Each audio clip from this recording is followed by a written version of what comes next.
기원전 399년 아테네의 한 감옥에서 70세의 한 남자가 독배를 마시고 숨을 거두었습니다. 그의 이름은 소크라테스. 역사상 가장 위대한 철학자 중 한 명이죠. 하지만 왜 그는 죽어야 했을까요? 신을 모독했다는 죄목, 젊은이들을 타락시켰다는 혐의. 정말 이것이 전부였을까요? 아니면 그 이면에 우리가 모르는 더 깊은 진실이 숨어 있는 걸까요? 왜 그는 도망칠 수 있었는데도 죽음을 선택했을까요? 그리고 그의 죽음 이후 왜 그의 제자들은 완전히 다른 이야기를 전하기 시작했을까요? 오늘 우리는 2400년 전 아테네의 거리로 돌아가 한 철학자의 죽음에 얽힌 숨겨진 진실을 찾아 나설 것입니다. 역사책이 말하지 않는 이야기, 그리고 우리가 몰랐던 소크라테스의 진짜 모습을 함께 살펴보겠습니다. 유동민이 직접 읽어드리는 세계사에 오신 것을 환영합니다. 소크라테스는 기원전 470년경 아테네에서 태어났습니다. 그의 아버지 소프로니스쿠스는 석공이었고 어머니 파이나레테는 산파였죠. 평범한 가정 출신이었던 그가 어떻게 역사상 가장 위대한 철학자가 되었을까요? 당시 아테네는 황금기를 맞이하고 있었습니다. 페리클레스가 이끄는 민주정치가 꽃피고 있었고 파르테논 신전이 건설되던 시기였죠. 하지만 소크라테스의 눈에는 이 화려한 겉모습 아래 썩어가는 무언가가 보였습니다. 젊은 시절 소크라테스는 자연 철학에 관심이 많았습니다. 우주가 무엇으로 이루어져 있는지, 세상이 어떻게 돌아가는지를 탐구했죠. 하지만 어느 순간 그는 깨달았습니다. 자연을 이해하는 것보다 더 중요한 것은 인간을 이해하는 것이라고 말이죠. 그래서 그는 아테네의 광장인 아고라로 나갔습니다. 그곳에서 사람들과 대화를 나누기 시작했죠. 하지만 그의 대화 방식은 특별했습니다. 그는 가르치지 않았어요. 대신 질문을 던졌습니다. 끊임없이 질문하고 또 질문했죠. 정의란 무엇인가? 용기란 무엇인가? 지혜란 무엇인가? 사람들은 처음에는 쉽게 대답했습니다. 하지만 소크라테스의 질문이 계속되면서 그들은 자신이 실제로는 아무것도 모르고 있다는 것을 깨닫게 되었죠. 이것이 바로 유명한 소크라테스의 문답법, 산파술이었습니다. 흥미로운 점은 소크라테스 자신도 아무것도 쓰지 않았다는 겁니다. 그의 사상은 모두 제자들, 특히 플라톤을 통해 우리에게 전해졌죠. 그렇다면 우리가 아는 소크라테스는 정말 진짜 소크라테스일까요? 아니면 플라톤이 만들어낸 이상화된 스승의 모습일까요? 이것은 2400년간 학자들을 괴롭혀온 질문입니다. 소크라테스의 외모는 아름답지 않았습니다. 넓은 코, 튀어나온 눈, 뚱뚱한 배. 그는 자주 맨발로 다녔고 같은 옷을 계속 입었죠. 부유한 아테네 시민들 사이에서 그는 이상한 사람으로 보였을 겁니다. 하지만 그의 말에는 마법 같은 힘이 있었습니다. 젊은 귀족들이 그를 따라다녔죠. 알키비아데스, 크리티아스, 플라톤. 이들은 모두 아테네의 미래를 이끌어갈 엘리트들이었습니다. 그리고 여기서 문제가 시작됩니다. 소크라테스는 권력자들을 향해서도 거침없이 질문을 던졌습니다. 당신은 정말 지혜로운가? 당신이 말하는 정의가 진정한 정의인가? 이것은 민주정치를 표방하던 아테네에서 매우 위험한 행동이었습니다. 왜냐하면 소크라테스는 사실상 민주주의에 회의적이었거든요. 그는 이렇게 물었습니다. 배를 만들 때는 목수에게 물어보고 신발을 만들 때는 구두장이에게 물어봅니다. 그런데 왜 나라를 다스리는 일에는 아무나 참여할 수 있나요? 당시 아테네는 기원전 494년 스파르타와의 펠로폰네소스 전쟁에서 패배한 직후였습니다. 30년간의 전쟁으로 아테네는 무너졌고 사람들은 누군가를 탓할 대상을 찾고 있었죠. 더 큰 문제는 소크라테스의 제자 중 일부가 아테네를 배신했다는 점이었습니다. 크리티아스는 30인의 참주 중 한 명이 되어 민주정을 전복시키고 폭정을 펼쳤습니다. 알키비아데스는 스파르타로 망명했다가 돌아왔죠. 사람들은 생각했습니다. 소크라테스가 이 젊은이들을 가르쳤다. 그렇다면 그가 책임이 있는 것 아닌가? 하지만 여기서 한 가지 흥미로운 사실이 있습니다. 소크라테스는 자신을 스승이라고 부른 적이 없습니다. 그는 돈을 받고 가르치는 소피스트들과 달리 무료로 대화를 나눴죠. 그리고 자신은 아무것도 모른다고 주장했습니다. 나는 내가 아무것도 모른다는 것을 안다. 이것이 바로 그 유명한 소크라테스의 무지의 지입니다. 그렇다면 왜 델포이의 신탁은 소크라테스를 가장 지혜로운 사람이라고 했을까요? 소크라테스 자신은 이렇게 해석했습니다. 나는 적어도 내가 모른다는 것을 알기 때문에 모르면서 안다고 착각하는 사람들보다 지혜롭다. 기원전 423년 희극 작가 아리스토파네스는 구름이라는 희곡에서 소크라테스를 조롱했습니다. 그를 괴상한 사상가로 젊은이들을 타락시키는 위험한 인물로 묘사했죠. 이것은 20년 후 그의 재판에서 중요한 증거로 사용됩니다. 기원전 399년 봄, 소크라테스는 고소당합니다. 고소인은 멜레토스, 아니토스, 리콘 3명이었죠. 혐의는 2가지였습니다. 첫째, 아테네의 신들을 인정하지 않고 새로운 신을 도입했다.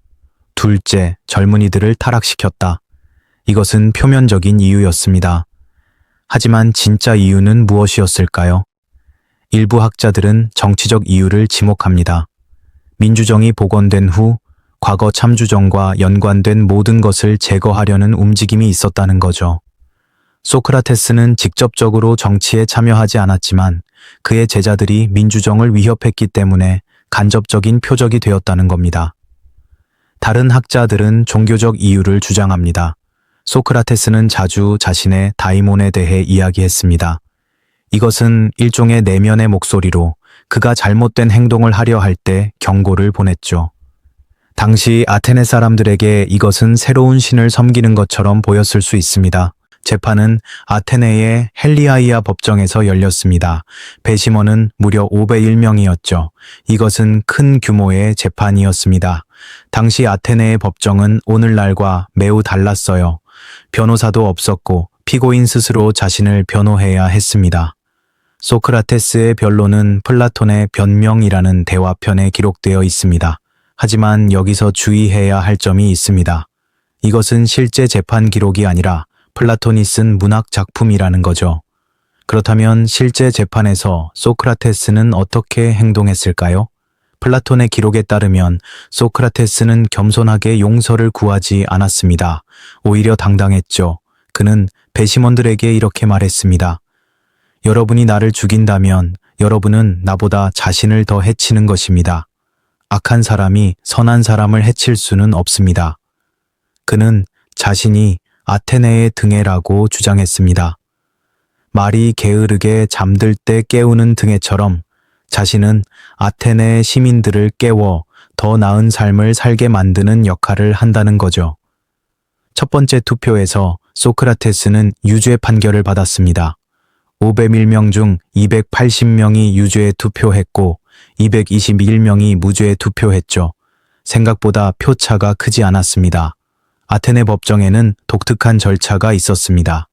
유죄가 선고되면 검사와 피고인이 각각 형량을 제안하고 배심원들이 둘 중 하나를 선택하는 방식이었죠. 멜레토스는 사형을 요구했습니다. 그렇다면 소크라테스는 무엇을 제안했을까요? 여기서 놀라운 일이 벌어집니다. 그는 벌금형이나 추방형을 제안하는 대신 자신에게 포상금을 주어야 한다고 주장했습니다.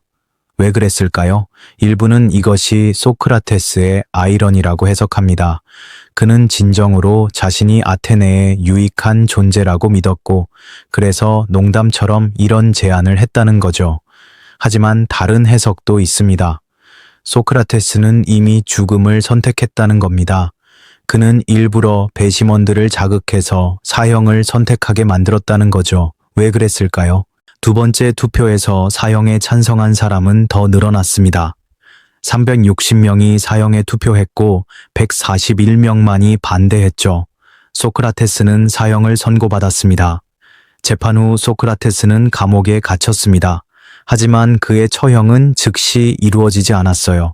왜냐하면 마침 아테네의 신성한 축제 기간이었기 때문입니다. 델로스 섬으로 성스러운 배가 출발했는데 이 배가 돌아올 때까지는 사형을 집행할 수 없었죠. 이 기간은 약 한 달이었습니다. 소크라테스의 친구들과 제자들에게는 스승을 구할 충분한 시간이 있었습니다. 그리고 실제로 그들은 탈출 계획을 세웠죠. 플라톤의 대화편 크리톤에서 우리는 이 이야기를 읽을 수 있습니다. 소크라테스의 부유한 친구 크리톤이 감옥을 찾아왔습니다. 그는 간수들에게 뇌물을 줄 준비가 되어 있었고 소크라테스를 외국으로 피신시킬 계획도 세워놓았죠. 크리톤은 소크라테스를 설득하려 했습니다. 당신의 자식들을 생각하세요. 당신의 친구들을 생각하세요. 당신이 죽으면 사람들은 우리가 돈이 아까워서 당신을 구하지 않았다고 비난할 것입니다. 하지만 소크라테스는 단호하게 거부했습니다. 그의 논리는 간단했죠. 평생 동안 정의와 법을 존중하라고 가르쳤는데 이제 와서 법을 어기고 도망칠 수는 없다는 겁니다. 그는 이렇게 말했습니다. 법이 내게 말한다고 상상해 보세요. 소크라테스, 당신은 우리 덕분에 교육받고 성장했습니다. 그런데 이제 당신에게 불리한 판결이 나왔다고 우리를 파괴하려 합니까? 당신이 도망치면 당신은 우리 법을 무력화시키는 것입니다. 하지만 정말 이것이 전부였을까요? 일부 학자들은 다른 해석을 제시합니다. 소크라테스는 실제로 죽음을 두려워하지 않았고 오히려 죽음을 통해 자신의 철학을 완성하려 했다는 겁니다. 소크라테스는 영혼의 불멸을 믿었습니다. 그는 죽음이 끝이 아니라 새로운 시작이라고 생각했죠. 플라톤의 파이돈에서 소크라테스는 죽음을 앞두고 제자들에게 이렇게 말합니다. 진정한 철학자는 평생 죽음을 연습하는 사람입니다. 육체에서 벗어나 순수한 영혼으로 진리를 보는 것, 그것이 죽음이기 때문입니다.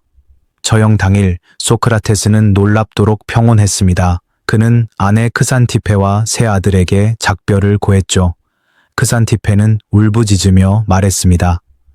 소크라테스, 당신의 친구들이 당신을 마지막으로 보고 있어요. 소크라테스는 조용히 대답했습니다. 그렇다면 누군가 그녀를 집으로 데려다 주게. 제자들은 슬픔에 잠겨 있었지만 소크라테스는 담담했습니다. 그는 마지막까지 철학적 대화를 나눴죠. 영혼의 불멸에 대해, 죽음 이후의 삶에 대해. 간수가 독배를 가져왔습니다. 독미나리로 만든 독약이었죠. 소크라테스는 간수에게 물었습니다. 어떻게 하면 되나요? 간수는 대답했습니다. 그저 마시고 걸어 다니세요. 다리가 무거워지면 누우시면 됩니다. 소크라테스는 아무런 두려움 없이 독배를 받았습니다. 제자들이 울기 시작했지만 그는 그들을 꾸짖었습니다. 조용히 하세요. 사람은 평온하게 죽어야 합니다. 그는 독배를 단숨에 들이켰습니다. 그리고 걸어 다니기 시작했죠. 잠시 후 다리가 무거워지자 그는 침대에 누웠습니다. 독이 천천히 올라왔고 그는 점점 차가워졌습니다. 마지막 순간 소크라테스는 크리톤에게 말했습니다. 크리톤, 우리는 아스클레피오스에게 닭 한 마리 빚이 있네. 잊지 말고 갚아주게. 이 마지막 말은 2400년간 수많은 해석을 낳았습니다. 아스클레피오스는 치유의 신이었죠. 왜 소크라테스는 치유의 신에게 감사의 제물을 바치라고 했을까요? 어떤 학자들은 이렇게 해석합니다. 소크라테스는 죽음을 삶의 병에서 치유되는 것으로 보았다는 거죠. 그리고 소크라테스는 눈을 감았습니다. 플라톤은 이렇게 기록했습니다.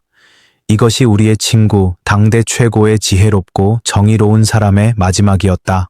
하지만 여기서 우리가 놓치고 있는 것들이 있습니다. 역사는 승자의 기록이라고 하죠. 소크라테스의 이야기는 그의 제자들, 특히 플라톤에 의해 전해졌습니다. 그렇다면 우리가 모르는 다른 이야기는 없을까요? 첫째, 소크라테스는 정말 무고했을까요? 당시 아테네의 관점에서 보면 그는 실제로 위험한 인물이었을 수 있습니다. 그의 제자들 중 일부는 실제로 민주정을 전복시켰고 수천 명을 죽였죠. 소크라테스가 직접 가르치지는 않았지만 그의 철학이 이런 행동을 정당화하는 데 사용될 수 있었습니다. 둘째, 소크라테스의 다이모는 무엇이었을까요? 그는 이것을 신의 목소리라고 했지만 현대 정신의학에서는 이것을 환청으로 볼 수도 있습니다. 물론 이것이 그의 철학의 가치를 떨어뜨리는 것은 아니지만 당시 아테네 사람들이 왜 이것을 두려워했는지 이해할 수 있게 해줍니다. 셋째, 소크라테스는 왜 정말로 죽음을 선택했을까요? 일부 학자들은 그가 일종의 순교자가 되기를 원했다고 주장합니다. 70세의 나이에 추방되어 낯선 땅에서 가난하게 사는 것보다 자신의 신념을 지키며 죽는 것이 더 나았다고 생각했을 수 있다는 거죠. 또 다른 해석은 더 냉소적입니다. 소크라테스는 자신의 죽음이 역사에 어떻게 기록될지 알고 있었다는 겁니다. 그는 스스로를 전설로 만들기 위해 죽음을 선택했다는 거죠. 실제로 그의 죽음은 그를 불멸의 존재로 만들었습니다. 넷째, 플라톤이 우리에게 전하는 소크라테스는 얼마나 정확할까요? 다른 제자인 크세노폰도 소크라테스에 대해 썼는데 그의 소크라테스는 플라톤의 것과 상당히 다릅니다. 크세노폰의 소크라테스는 더 평범하고 실용적인 사람이죠. 어느 쪽이 진짜일까요? 아니면 둘 다 일부만 진실일까요? 최근의 연구들은 더 흥미로운 가능성을 제시합니다. 소크라테스는 단순한 철학자가 아니라 일종의 신비주의자였을 수도 있다는 겁니다. 그는 델포이 신전과 깊은 관계가 있었고 엘루시스 밀이라는 비밀 종교의식에도 참여했을 가능성이 있습니다. 또한 소크라테스는 전쟁 영웅이기도 했습니다. 그는 3번의 주요 전투에 참여했고 매우 용감하게 싸웠죠. 특히 델리온 전투에서 퇴각할 때 그는 침착하게 걸으며 동료들을 보호했다고 합니다. 이것은 우리가 아는 온화한 철학자 이미지와는 다른 모습입니다. 소크라테스의 죽음 이후 그의 제자들은 뿔뿔이 흩어졌습니다. 하지만 그들은 스승의 가르침을 잊지 않았죠. 플라톤은 아카데메이아라는 학교를 세웠고 이것은 900년간 유지되었습니다. 아리스토텔레스도 플라톤의 제자였으니 소크라테스는 서양 철학의 진정한 아버지인 셈이죠. 로마 시대의 키케로는 소크라테스를 철학을 하늘에서 땅으로 끌어내린 사람이라고 불렀습니다. 그 전까지 철학자들은 별과 우주에 대해 고민했죠. 하지만 소크라테스는 인간에 대해 어떻게 살아야 하는지에 대해 고민했습니다.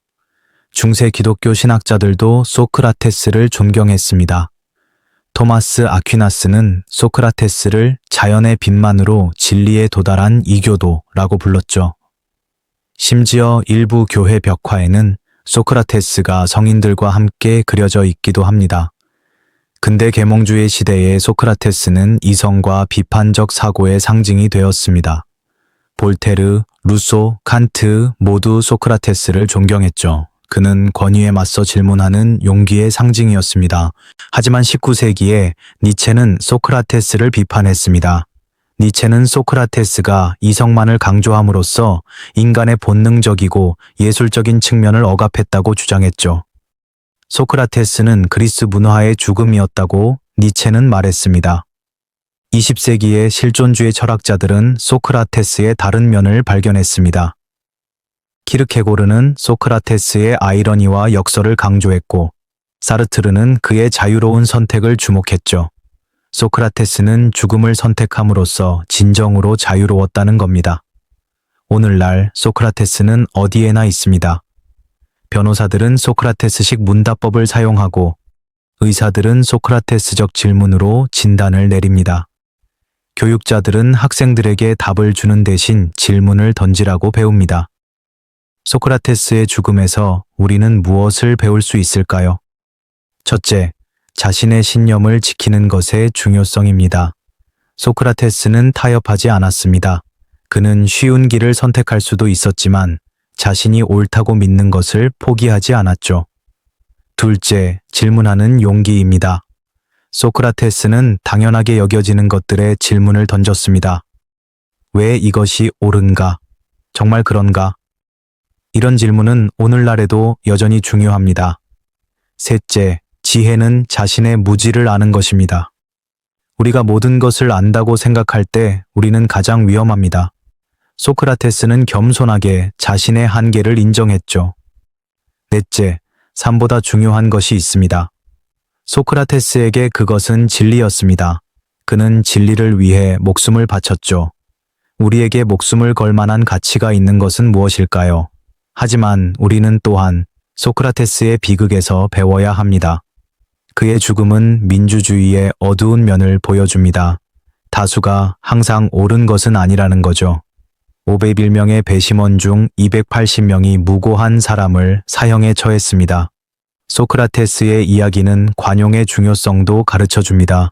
아테네는 자신들과 다르게 생각하는 사람을 죽였습니다. 그리고 역사는 이것을 아테네의 가장 큰 수치로 기억하고 있죠. 또한 우리는 역사 기록의 한계도 인식해야 합니다. 소크라테스에 대한 우리의 지식은 제한적이고 편향되어 있습니다. 진실은 항상 복잡하고 다면적이죠. 이 400년이 지난 지금 소크라테스는 여전히 우리에게 질문을 던집니다. 너 자신을 알라. 검토되지 않은 삶은 살 가치가 없다. 정의로운 사람은 불의한 사람보다 해를 입을 수는 있어도 결코 더 불행할 수는 없다. 이 질문들은 오늘날에도 여전히 유효합니다. 우리는 자신을 정말 알고 있을까요? 우리는 우리의 삶을 검토하고 있을까요? 우리는 진정으로 정의롭게 살고 있을까요? 소크라테스는 죽었지만 그의 질문은 영원합니다. 그리고 그것이 바로 그가 불멸의 존재가 된 이유입니다. 그는 답을 주지 않았지만 우리로 하여금 스스로 답을 찾게 만들었죠. 오늘 우리는 소크라테스의 죽음과 그 이면의 진실들을 살펴보았습니다. 70세 노철학자의 죽음에서 우리는 용기, 신념, 그리고 지혜의 진정한 의미를 발견했죠. 소크라테스는 완벽한 사람이 아니었습니다. 그는 때로 고집스러웠고 때로 도발적이었습니다. 그의 제자들 중 일부는 끔찍한 일을 저질렀죠. 하지만 그럼에도 불구하고 그는 진리를 위해 목숨을 바친 사람이었습니다. 그의 이야기는 우리에게 불편한 질문을 던집니다. 우리는 우리의 신념을 위해 얼마나 많은 것을 희생할 수 있을까요? 우리는 정말로 진리를 추구하고 있을까요? 아니면 그저 편안한 답을 찾고 있을까요? 소크라테스의 마지막 말을 다시 생각해 봅시다. 닭 한 마리를 아스클레피오스에게. 어쩌면 그는 삶 자체가 하나의 병이고 죽음은 그 병에서 벗어나는 것이라고 믿었을지도 모릅니다. 아니면 더 간단하게 그는 정말로 친구에게 빚을 갚으라고 말한 것일 수도 있죠. 우리는 영원히 알 수 없을 겁니다. 그리고 어쩌면 그것이 더 나은 일인지도 모릅니다. 왜냐하면 미스터리야말로 우리가 계속 질문하게 만들고 계속 생각하게 만드니까요. 소크라테스가 독배를 마신 그 순간 그는 단순히 죽은 것이 아니었습니다. 그는 영원해졌죠. 그의 몸은 사라졌지만 그의 질문은 2400년이 지난 지금도 살아 있습니다. 너 자신을 알라. 정의란 무엇인가? 좋은 삶이란 무엇인가? 이 질문들은 우리 각자가 답해야 할 질문들입니다. 소크라테스는 답을 주지 않았습니다. 그는 우리에게 스스로 답을 찾으라고 했죠. 이 영상이 도움이 되었다면 좋아요와 구독 부탁드립니다. 소크라테스에 대해 더 알고 싶으신 분들을 위해 설명란에 참고 자료를 올려놓겠습니다. 플라톤의 대화편들, 특히 변명, 크리톤, 파이도는 반드시 읽어보시길 추천합니다. 다음 영상에서는 또 다른 역사의 미스터리를 함께 풀어보겠습니다. 그때까지 건강하시고 소크라테스처럼 항상 질문하는 삶을 사시길 바랍니다. 편안한 밤 되시길 바라며 다음 영상에서 뵙겠습니다.